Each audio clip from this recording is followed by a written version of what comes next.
Banyak yang beranggapan bahwa internet, telepon, dan seluruh telekomunikasi digital yang kita nikmati dihubungkan oleh satelit. Padahal lebih dari 99% telekomunikasi digital yang kita nikmati dihubungkan oleh kabel yang berada di lautan luas. Kabel-kabel inilah yang menghubungkan hampir seluruh telekomunikasi digital yang sahabat nikmati. Kalau 99% telekomunikasi digital yang kita nikmati dihubungkan oleh kabel yang terpasang di daratan dan di lautan, lalu apa fungsi satelit? Kenapa pemerintah dan pihak swasta membeli satelit? Padahal kontribusinya sangat sedikit. Dan coba sahabat bayangkan, apa yang terjadi jika satelit tidak pernah ditemukan? Apakah dunia masih akan semaju sekarang? Dalam video ini, kita akan bahas seberapa penting peranan satelit bagi kemajuan teknologi telekomunikasi.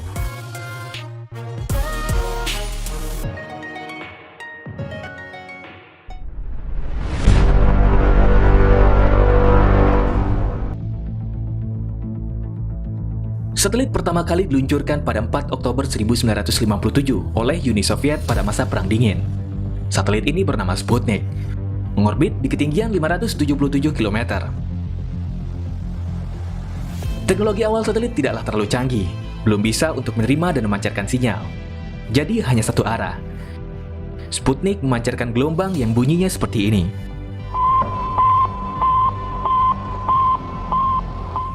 Teknologi satelit terus dikembangkan dan ditiru oleh Amerika Serikat dan negara lainnya, sehingga berkembang seperti saat sekarang ini. Bagi sahabat yang merupakan kaum milenial atau yang lahirnya di tahun 80 dan 90-an, mungkin mengira satelit memegang peranan penting dalam telekomunikasi global. Sebab, film-film, buku pelajaran, dan iklan di TV selalu menggambarkan peranan satelit sangat signifikan bagi telekomunikasi elektronik.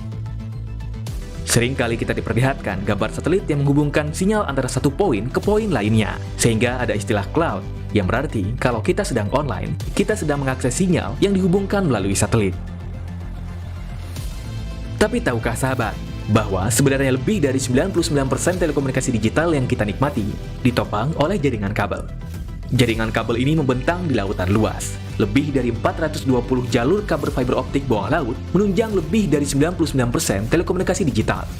Kabel-kabel inilah yang menghubungkan komunikasi antar daerah, pulau, ataupun antar benua.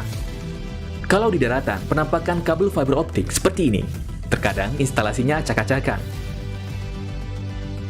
Kabel ini tersambung dengan menara-menara BTS, atau langsung ke jaringan telepon dan Wi-Fi bagi yang berlangganan. Dan jika ditelusuri, kabel-kabel ini akan bermuara ke tepi pantai, yang akan terhubung dengan jaringan kabel fiber optik bawah laut. Saat berada di lautan, kabel-kabel ini ukurannya akan relatif lebih besar. Kabel ini terdiri dari beberapa lapisan pelindung. Itu tergantung kedalaman laut yang dilewati oleh kabel fiber optik. Sahabat mungkin pernah mengalami internet tiba-tiba lemot, padahal sinyal penuh. Itu bisa saja karena jaringan kabel fiber optik bawah laut yang terputus karena jangkar kapal terseret jaring kapal nelayan atau terkena gigitan hiu. Suatu daerah atau wilayah biasanya ditopang oleh lebih dari satu jaringan kabel fiber optik. Jadi, ketika kabel terputus, masih ada backup jaringan yang lain, walaupun akan berpengaruh terhadap kecepatan internet. Tetapi terkadang, jaringan internet di suatu wilayah hanya ditopang oleh satu jaringan kabel bawah laut.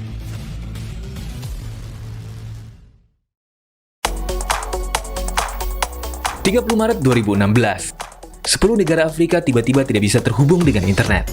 Setelah diselidiki, ternyata salah satu dari kabel fiber optik bawah laut yang menghubungkan internet di wilayah tersebut terputus karena terseret jangkar kapal nelayan. Kabel ini bernama ACE, menghubungkan internet antara Eropa dan 10 negara Afrika di tepian barat. 10 negara Afrika ini tidak bisa terhubung dengan dunia luar selama lebih dari 2 hari. Proses perbaikan kabel fiber optik tidaklah mudah, karena sulit untuk mencari titik putusnya kabel. Dan yang kedua, posisi kabel yang berada di bawah lautan dibutuhkan peralatan khusus untuk memperbaikinya. Lalu, sejak kapan sebenarnya manusia menggunakan kabel yang berada di bawah lautan untuk telekomunikasi? Untuk itu, kita harus kembali kepada tahun 1842. Samuel Morse, penemu kode Morse dan pemilik perusahaan telegram, memutuskan untuk menguji coba instalasi kabel bawah laut di dekat kota New York. Kabel bawah laut ini dirancang agar bisa mengirim dan menerima pesan menggunakan mesin telegram. Telegram sendiri adalah sebuah alat komunikasi yang dikembangkan pada tahun 1800-an. Pada saat itu, ilmuwan mencoba mengirim pesan dari rumah ke rumah melalui kabel menggunakan kode Morse. lalu berkembang dari kota ke kota, dan sampailah ke tingkat yang lebih tinggi, yaitu menghubungkan antar negara dan benua. Setelah berhasil dengan uji cobanya, pada tahun 1858, kabel bawah laut pertama yang menghubungkan antar benua dipasang.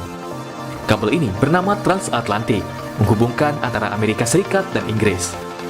Seperti ini kabel bawah laut pertama kali dipasang pada tahun 1858. Kabel ini hanya dilepaskan dari bagian belakang kapal, dan tidak secanggih pemasangan kabel fiber optik modern, yang menggunakan alat seperti bajak untuk menggali alur kecil dan menempatkan kabel.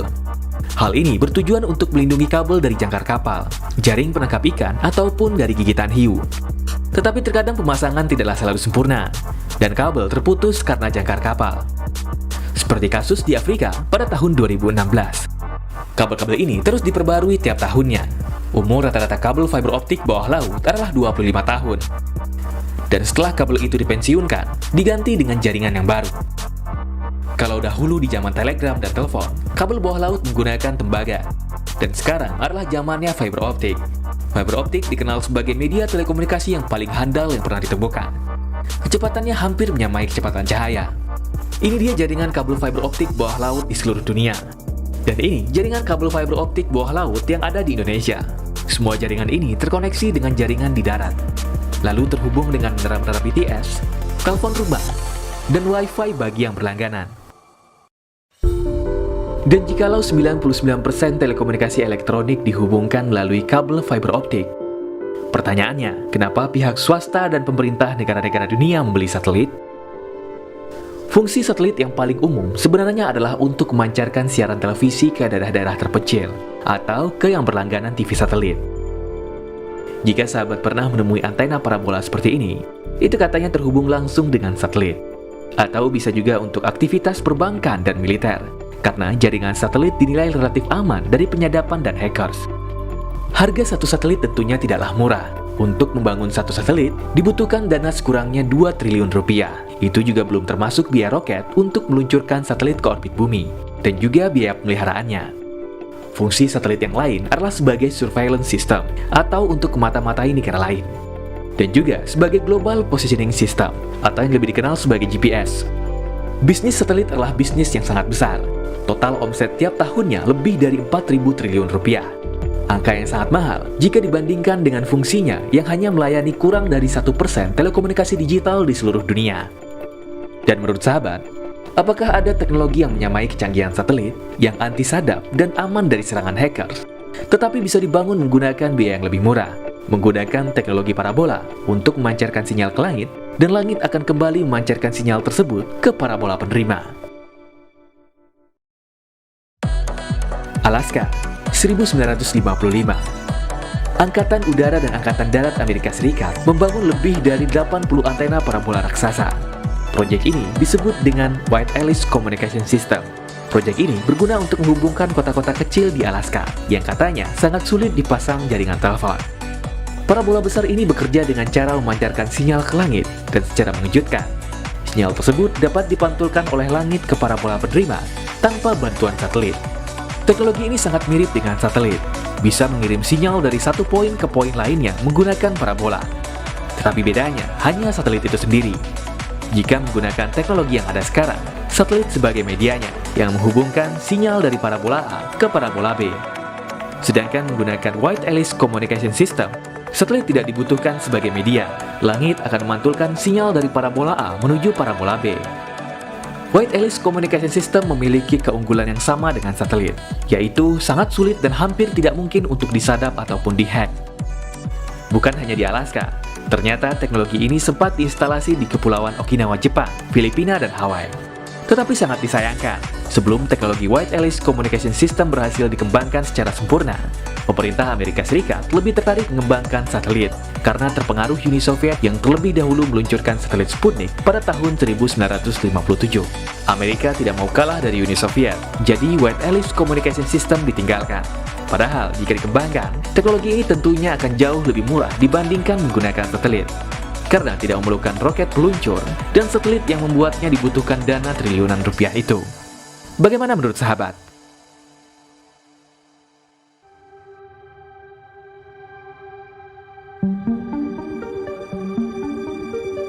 Pada tahun 1957, Departemen Pertahanan Amerika Serikat mulai mengembangkan Omega Navigation System. Sistem ini menggunakan mode triangulasi sinyal radio frekuensi yang sangat rendah untuk menentukan posisi secara global. Sistem ini ditunjang oleh 8 menara utama di seluruh dunia. Cara kerjanya sederhana, 8 menara ini memiliki sinyal yang berbeda-beda. Receiver atau perangkat penerima akan mengkalkulasi jarak berdasarkan panjang gelombang dari masing-masing tower, sehingga bisa menentukan posisi secara global dengan akurasi yang sangat tinggi. Sama dengan GPS, tapi bedanya hanya di satelitnya. Omega Navigation System menggunakan sinyal ILF atau sinyal frekuensi yang sangat rendah dari 8 tower utama. Dan kalau GPS mengandalkan triangulasi sinyal dari satelit, lalu perangkat penerima atau ponsel sahabat semua akan menentukan posisi dari beda panjang gelombang sinyal yang diterima dari beberapa satelit. Sekali lagi Akbar terkadang bingung, kenapa harus memakai satelit yang mahal pembuatannya dan pemeliharaannya? Padahal untuk membuat sistem navigasi secara global, pakai tower saja sudah bisa, seperti Omega Navigation System.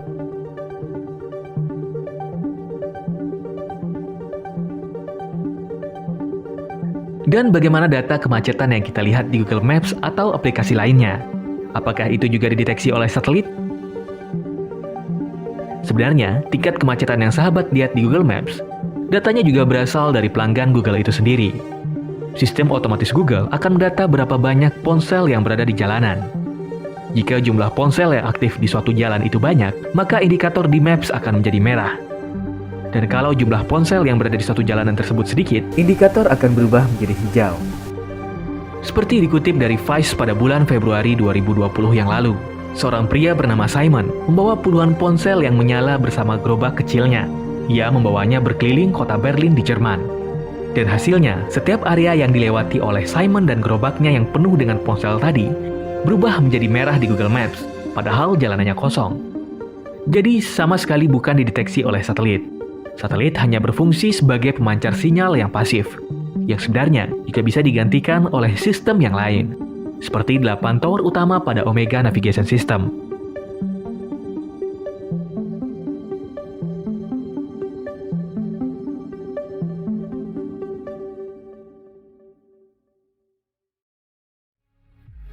Jadi bagaimana menurut sahabat?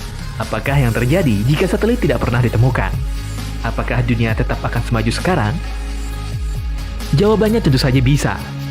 Yang pertama, internet, telepon, dan yang lain-lainnya yang menunjang 99% telekomunikasi global dihubungkan melalui fiber optik bawah laut yang tersambung melalui jaringan darat. Yang kedua, sistem GPS yang menggunakan satelit yang mahal itu bisa digantikan dengan sistem triangulasi menggunakan tower darat yang tentunya jauh lebih murah.